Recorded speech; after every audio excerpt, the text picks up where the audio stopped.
تمہارے اس روز کہے گئے ان الفاظ نے صحیح معنوں میں میرے اس دعوے اور سوچ کی حقیقت مجھ پر آشکار کر دی۔ تمہیں یقیناً یاد ہوگا کہ تم نے کہا تھا، کان کھول کر یہ بات سن اور سمجھ لو کہ اگر بشر سجاد کی بجائے میرا نکاح تم سے ہوا ہوتا تو تب بھی میں کسی صورت تمہارے ساتھ نہ رہتی، تم سے فوراً طلاق لے لیتی۔ تمہارا نکاح مجھ سے ہی ہوا تھا اور مجھے یقین ہے اب تم میرے ساتھ یہ رشتہ قائم رکھنا نہیں چاہو گی۔ میں نے جو بشر سجاد کے فرضی نام سے تمہارے ساتھ موبائل پر دوستی کی، اس کا مقصد یہی تھا کہ میں معلوم کروں کہ تم میرے بارے میں اپنے دل میں کیا خیالات رکھتی ہو۔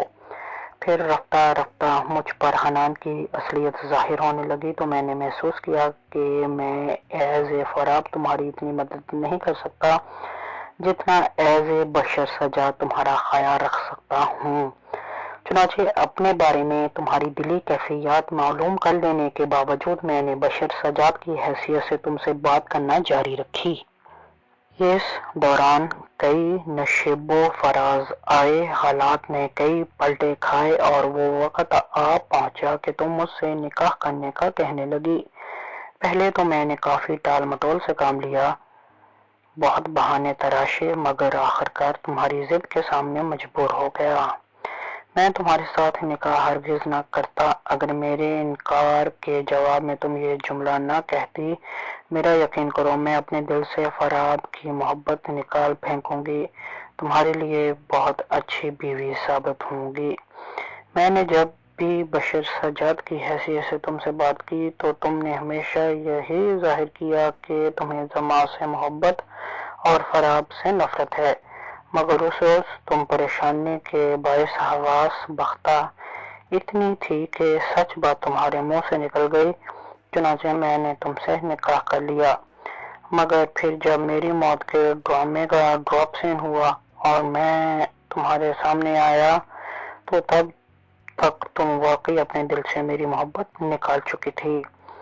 اس کی وجہ میرا مجبوری کی حالت میں تمہاری رضامندی کے بغیر تم سے جنسی تعلق قائم کرنا بھی ہو سکتی تھی اور اپنی جھوٹی موت کے باعث تم کو اذیت سے دوچار کرنا بھی۔ بہرحال کچھ بھی تھا، تم نے مجھے بشر سجاد کے مقابلے میں ٹھکرا دیا۔ اب میں خود سے ہوئے تمہارے نکاح کا ناجائز فائدہ اٹھا کر تم کو اپنے ساتھ زبردستی باندھے نہیں رکھوں گا۔ تم نے کہا تھا کہ بشر سجاد سے طلاق لے کر تم ایسے شخص کی بیوی نہیں بن سکتی جس کے دل پر سونیا کا راج ہو۔ تمہاری یہ بات سچ ہے، میرے دل میں سونیا کے لیے واقعی بہت محبت ہے جو مرد دم تک مٹ نہیں سکتی۔ تمہارے جو میں اتنا قریب رہا، فہد کا اتنا خیال رکھا، اس کی ایک وجہ تو یہ تھی کہ تم میرا پہلا پیار تھی، تم وہ لڑکی تھی جسے میرے دل نے سب سے پہلے چاہا، اگرچہ میری یہ چاہت تقریباً یک طرفہ ہی رہی۔ تمہاری طرف سے محبت کے جواب میں مجھے نفرت ہی ملی، اس کے باوجود میرے دل میں تمہارے لیے کسی نہ کسی صورت میں چاہت ہمیشہ موجود رہی۔ یہی وجہ ہے کہ میں تمہاری کہی ہوئی بات کا بہت مان رکھتا تھا اور ہوں، پہلے تمہاری دی ہوئی قسم کا مان رکھا اور اب تمہارے ساتھ میرے نہ رہنے کی خواہش کا مان رکھوں گا۔ میرا دل اگرچہ ایسا کرنے کو نہیں چاہتا مگر پھر بھی میں مجبور ہوں کیونکہ میں تمہیں پریشانی میں مبتلا نہیں دیکھ سکتا۔ اب تک جو میں نے فہد کا خیال رکھا ہے تو اس کی دوسری وجہ یہ ہے کہ سونیا کی آخری خواہش تھی کہ میں تمہارا خیال رکھوں، کسی بھی غم اور تکلیف کو تمہارے پاس بھٹکنے نہ دوں، اس لیے تمہاری خوشیوں کے لیے ضروری تھا کہ فہد کو کچھ نہ ہوتا۔ تمہارے والدین اور جماعت کی موت تو میں نہ روک سکا کہ تمہارے والدین کا جب ایکسیڈنٹ کروایا گیا تو میں شہر سے باہر زیر علاج تھا اور جب جماعت کی جان لی گئی تو اس حملے کی میرے آدمیوں نے مجھے تاخیر سے اطلاع دی جس کے باعث میں وقت پر نہ پہنچ سکا۔ اپنی اس انجانے میں ہوئی غلطی پر میں معذرت ہی کر سکتا ہوں۔ میرا اللہ جانتا ہے کہ مجھے زما سے کوئی ویر نہیں تھا، نہ ہی اس سے میری کوئی دشمنی تھی۔ مجھے کبھی اس سے حسد محسوس نہیں ہوا، البتہ اس پر رشک ضرور آتا تھا کہ وہ تمہاری چاہت تھا۔ اور رہی بات کہ سونیا نے مجھے تمہارا خیال رکھنے کا کیوں کہا، اصل میں وہ یہ بات جان گئی تھی کہ اس سے شادی سے پہلے میرا دل تمہارے پیار میں گرفتار تھا۔ اس نے میری ڈائری پڑھ لی تھی جس پر میں نے تنہائی کی ساعتوں میں اپنے دل کا بوجھ ہلکا کرتے ہوئے تم سے اپنی بے پناہ محبت کا اظہار اور حنان کی سرگرمیوں پر شک ظاہر کیا تھا۔ سونو بہت بڑے دل کی مالک تھی، اس نے کبھی مجھ پر یہ بات عیان نہیں ہونے دی کہ وہ تمہارے بارے میں جانتی ہے۔ اپنی موت کے بعد اس نے یہ راز مجھ پر کھولا اور ساتھ میں تمہاری مجھ سے نفرت کو تمہاری نادانی اور معصومیت سے تعبیر کرتے ہوئے مجھے تمہارا خیال رکھنے کی وصیت کر گئی۔ وہ میری ڈائری میں لکھی تحریر سے یہ جان گئی تھی کہ تم مستقبل قریب میں حنان کی جائیداد کے حصول کے لالچ میں کی گئی کسی نہ کسی سازش کا شکار ہو کر مصائب سے دوچار ہو جاؤ گی، اس لیے اس نے مجھے تمہارا خیال رکھنے کی خاص تاکید کی تھی۔ میں سونو کی خواہش فراب کے روپ میں کبھی پوری نہیں کر سکتا تھا، اس لیے مجھے بشر سجاد کے کردار کو طوالت دینا پڑی۔ جب میں اس شہر میں نہیں آیا تھا تو بشر سجاد کے روپ میں میرے آدمی پہلے ہی میری تشہیر کر چکے تھے۔ ایک ضروری کام کے سلسلے میں اس شہر میں آیا تو پھر یہیں کا ہو کر رہ گیا۔ میرا خیال ہے تمام ضروری باتیں میں نے تمہیں بتا دی ہیں۔ تمہارا گھر آ گیا ہے، بے فکر رہنا، میں آئندہ چند روز میں تمہیں طلاق کے کاغذات بھجوا دوں گا۔ اللہ حافظ۔ وہ اس کے وسیع و عریض بنگلے کے گیٹ کے سامنے بریک لگاتے ہوئے بولا اور گاڑی کا دروازہ کھول کر باہر نکل گیا۔ وہ اسے پیچھے سے پکارنا چاہتی تھی مگر اسے لگ رہا تھا جیسے اس کی قوت گویائی سلب ہو گئی ہے۔ اریبہ نے دوسرے ہی روز تمام باتیں تنزیلہ کو بتا دی تھیں اور تنزیلہ بجائے پریشان ہونے کے بہت خوش ہوئی تھی۔ واہ، مزہ آ گیا، قسم سے میرا دل یہی چاہتا تھا کہ کاش کہیں فراب ہی بشر سجاد ہوتا۔ تنزیلہ کے لہجے میں بے پناہ مسرت تھی۔ میری غم سے سانسیں روکی جا رہی ہیں اور تم خوش ہو رہی ہو، وہ بگڑے لہجے میں بولی۔ ارے پاگل، اس میں پریشانی کی کیا بات ہے؟ تنزیلہ حیران ہوئی۔ وہ مجھے طلاق دے رہا ہے جبکہ میرے پیٹ میں اس کی نشانی پل رہی ہے، وہ مضطرب لہجے میں بولی۔ اسے سب بتا دو تو وہ ڈیورس نہیں دے گا۔ تنزیلہ نے آسان سا حل بتایا۔ کیسے بتاؤں؟ وہ تو اپنی بات کہہ کر آندھی کی مانند چل دیتا ہے، وہ بھرائے لہجے میں بولی۔ تمہاری بھلائی کے لیے مشورہ دے رہی ہوں کہ اب اپنی ضد اور انا کی دیواریں گرا دو۔ تمہیں اس سے محبت ہے، یہ بات اس سے بول دو۔ تنزیلہ نے سمجھانے کے سے انداز میں کہا۔ تمہیں کس نے کہہ دیا کہ مجھے اس سے محبت ہے؟ میں تو بس مجبور ہو گئی ہوں اس کے ساتھ رہنے پر۔ اس نے صاف جھوٹ بولا۔ خیر، یہ تو تم اب غلط بیانی سے کام لے رہی ہو، تمہاری آنکھیں کچھ اور ہی داستان سنا رہی ہیں، تنزیلہ نے منہ بسورتے ہوئے کہا۔ نہیں، بھلا میں تم سے یہ سب کیوں چھپاؤں گی؟ وہ نظریں چراتے ہوئے بولی۔ اچھا چھوڑو اس بحث کو، ایک اور نکتہ ہے جو مجھے پریشان کر رہا ہے، تنزیلہ نے قدرے نہ روٹھے اور الجھے لہجے میں کہا۔ کیسا نکتہ؟ وہ چونکی۔ نکاح نامے پر بشر سجاد کا نام لکھا ہوا ہے، کیا نکاح خواہ نے بھی نکاح کے وقت یہی نام پکارا تھا؟ تنزیلہ نے پوچھا۔ ہاں بالکل، وہ کچھ دیر سوچنے کے بعد بولی۔ اگر ایسا ہے پھر تو تمہارا فراب کے ساتھ نکاح ہی نہیں ہوا، طلاق کس بات کی؟ تنزیلہ نے اسے چونکایا۔ کیا مطلب؟ وہ حیران ہوئی۔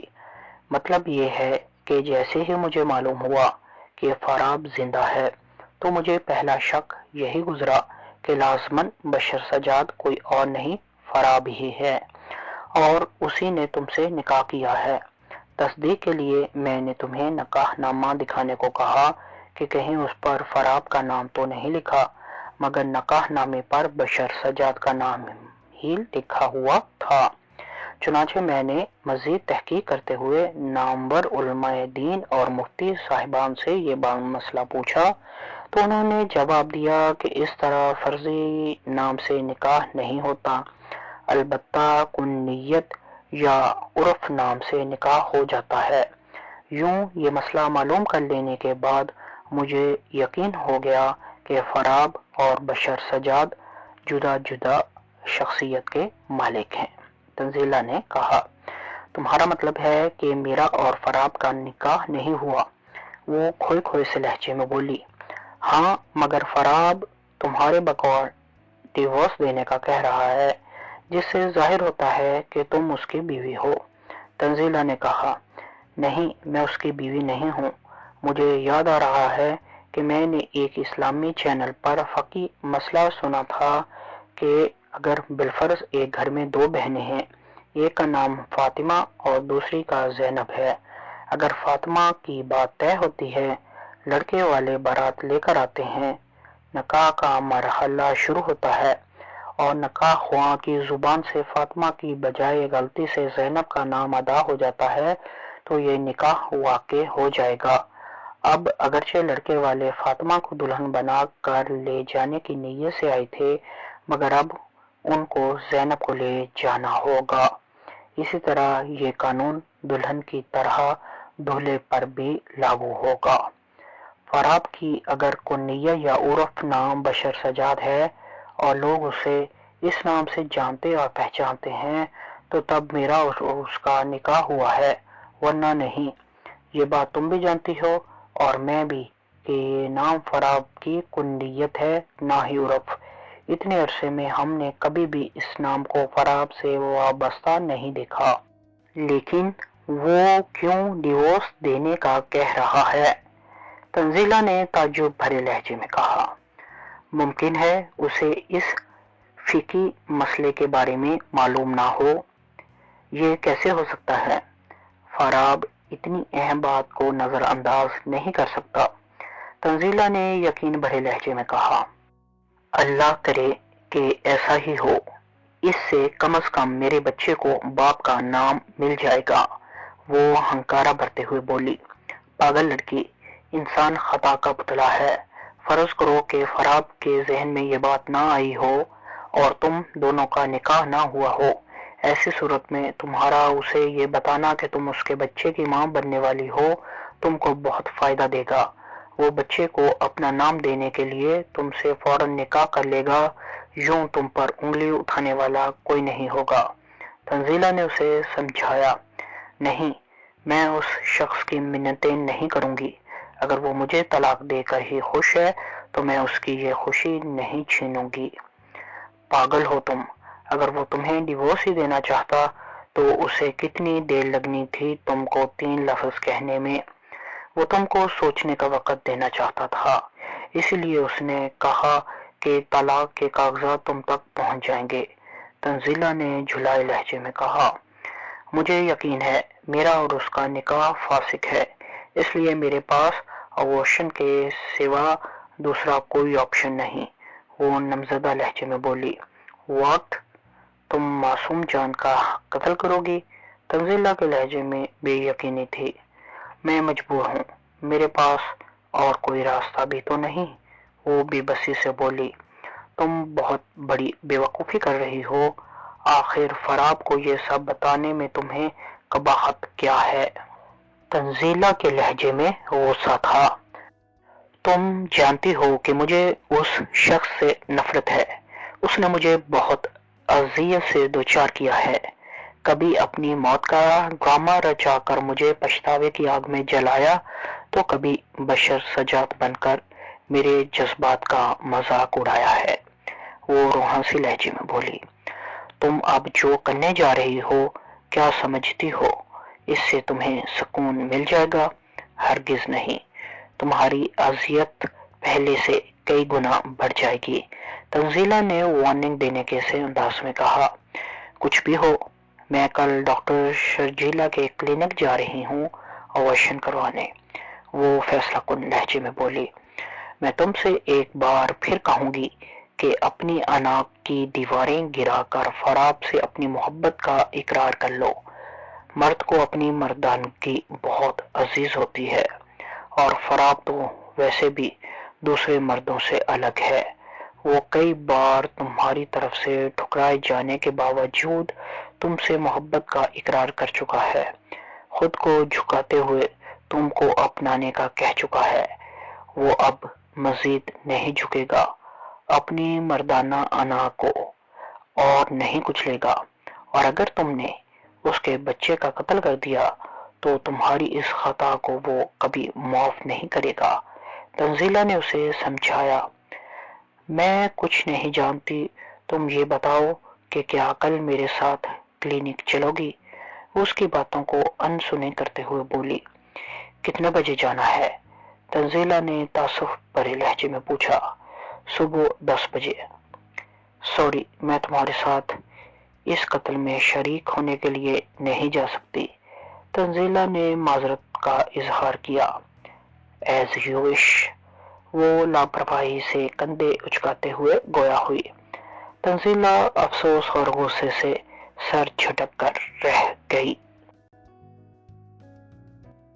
تنزیلہ کی تمام باتوں سے وہ دلی طور پر متفق تھی، مگر اس کی نسوانیت آڑے آ جاتی تھی۔ اگر وہ پریگننٹ نہ ہوتی تو شاید اس کی بات مان لیتی اور فراب سے اقرار محبت کر لیتی، مگر اب صورتحال قدرے مختلف تھی۔ اگر ان حالات میں وہ اپنی محبت کا اظہار کرتی تو اس کے خیال میں فراب یہ سمجھتا کہ وہ اپنے پیٹ میں پلنے والے بچے کو باپ کا نام دینے کے لیے ایسا کر رہی ہے۔ عورت کو سب سے بڑی فکر اس بات کی ہوتی ہے کہ معاشرے والے اس کی اولاد کو ناجائز نہ کہیں۔ ناجائز ہونے کا طعنہ ماں تو ماں، پیدا ہونے والے بچے کے لیے بھی زندگی گزارنا اجیرن کر دیتا ہے۔ عورت کی یہ بہت بڑی کمزوری ہے، وہ مر کر بھی اپنے بچے کو باپ کا نام دینا چاہتی ہے۔ اریبہ بھی عورت تھی، اس کی بھی خواہش تھی کہ فراب اس کا شوہر اور پیدا ہونے والے بچے کا باپ کہلائے، مگر اپنی اس خواہش کو وہ اپنی کمزوری بنانے پر تیار نہیں تھی۔ وہ فراب کے ساتھ ازدواجی زندگی کا آغاز کرنا چاہتی تھی، مگر برابری کی بنیاد پر۔ وہ یہ نہیں چاہتی تھی کہ فراب تا عمر یہ سمجھتا رہے کہ اس نے مجبوری کی حالت میں اسے اپنا شوہر تسلیم کیا ہے۔ وہ جانتی تھی کہ فراب اس کے لیے ایک بہت محبت کرنے والا شوہر ثابت ہوگا، اور یہ تب ہی ممکن تھا جب اسے یقین ہوتا کہ اس کی بیوی بننے والی لڑکی کے دل میں بھی اس کے لیے محبت ہے، اور وہ لڑکی بحالت مجبوری اس کے ساتھ نباہ نہیں کر رہی۔ ان حالات میں اسے یہی راہ سجائی دی تھی کہ تنزیلہ جو فراب کی پہلے روز سے ہی فین ہے، کیوں نہ تنزیلہ کو اپنی دوست سمجھ کر اسے دکھ سکھ شیئر کرنے کی بجائے اسے فراب کی فین سمجھ کر ایسی باتیں بتائی جائیں کہ وہ فوراً سب کچھ فراب تک پہنچا دے۔ آگے پھر اس ستمگر پر تھا کہ وہ کیا ستم ڈھاتا ہے۔ آیا اگر مفتی صاحبان کے فتوے کی روح سے ان کا نکاح نہیں ہوا تو وہ اس سے دوبارہ نکاح کرتا ہے یا پھر اسے ابورشن کروانے کے لیے چھوڑ دیتا ہے؟ دیکھتی ہوں میرے ستمگر اب تم کیا کرتے ہو، وہ بڑبڑائی۔ اسے پورا یقین تھا کہ تنزیلہ تمام تفصیل فراب کو ضرور بتائے گی، اور یہ تو لازماً کہے گی کہ وہ کل ڈاکٹر شرجیلا کے کلینک ابورشن کروانے جا رہی ہے، کیونکہ تنزیلہ نے اس سے کلینک جانے کا ٹائم معلوم کر لینے کے بعد ساتھ چلنے سے انکار کیا تھا، جس سے صاف ظاہر تھا کہ وہ فراب کو ایگزیکٹ وقت بتانا چاہتی تھی تاکہ وہ ستمگر موقع پر پہنچ سکے۔ اب وہ دعائیں کر رہی تھی کہ اس کا پلان کامیاب ہو جائے اور تمام تفصیل فراب تک پہنچ جائے، جس سے اگر کم از کم بھی کچھ ہوتا تو یہ ہوتا کہ اس کٹھن فیصلے کا اختیار اس ستمگر کے ہاتھوں میں چلا جاتا۔ Please like, share, subscribe and press the bell icon.